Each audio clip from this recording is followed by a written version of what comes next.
Alright, here's the problem where you have to use completing the square to figure out what type of conic it is. If you remember what we had talked about in our last lesson on conics, because the A is 9 and the C value is 4, 9 times 4 is 36 and it's greater than 0, this means this conic is going to be an ellipse. So what I did already below the graph is I showed you how I rearranged everything. I put the x's together, the y's together, and I put the number on the right hand side. Now before I start completing the square, I need to factor out what's ever in front of the x squared and y squared because it's not 1. So I'm going to take out the 9 and divide both of these by the 9. So I'm left with x squared minus 2x. Then I'm going to factor out the 4, divide everything by 4, so it's going to be y squared plus 4y to equal 11. So make sure you factor anything if it's not 1x squared or 1y squared. Now to complete the square process, I got to take my b value, divide it in half, and square it.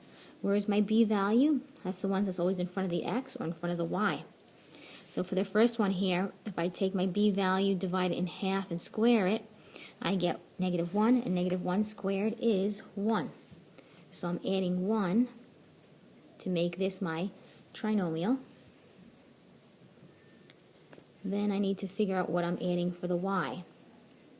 So I'm going to take my 4 and divide it in half, and then square it.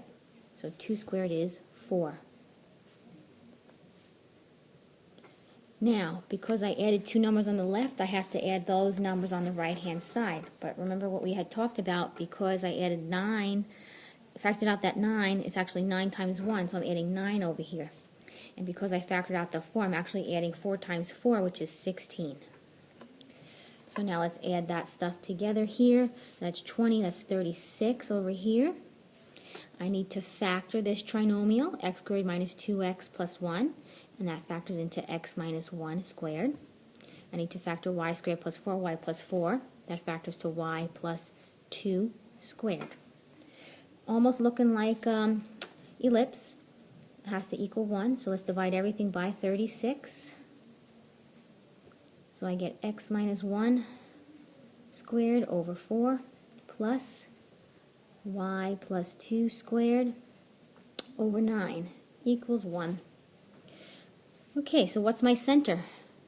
My h and k. X minus 1, that's 1, comma, y plus 2, -2. So let's put that up over here. Oops. So we know this is an ellipse.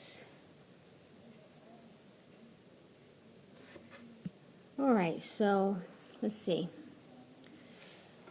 I have my co-vertices. They were two away, to the left and to the right. My actual vertices were up 3, down 3 from the equation there, right? A squared was 9, A is 3. My b squared was 4, so my b is 2. Now I need to get my foci, so I need to get my c distance. And that's where I'm using the formula, c squared equals a squared minus b squared. And I'm plugging in those two numbers. So I got my 9 minus 4. So c squared is 5. So the square root of 5 is my c distance. So if I was to write it up as a point, let's see, square root of 5 is about, what, 2.2, 2.3.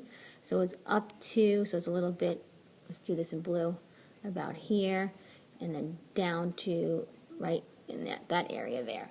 So if I'm going to write my foci, I'm going to write it as, it's at 1, comma,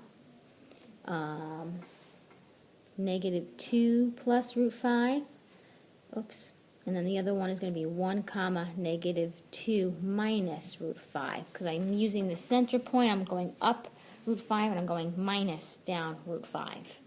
Or if you wanted to give it to me in a decimal, that would be okay also.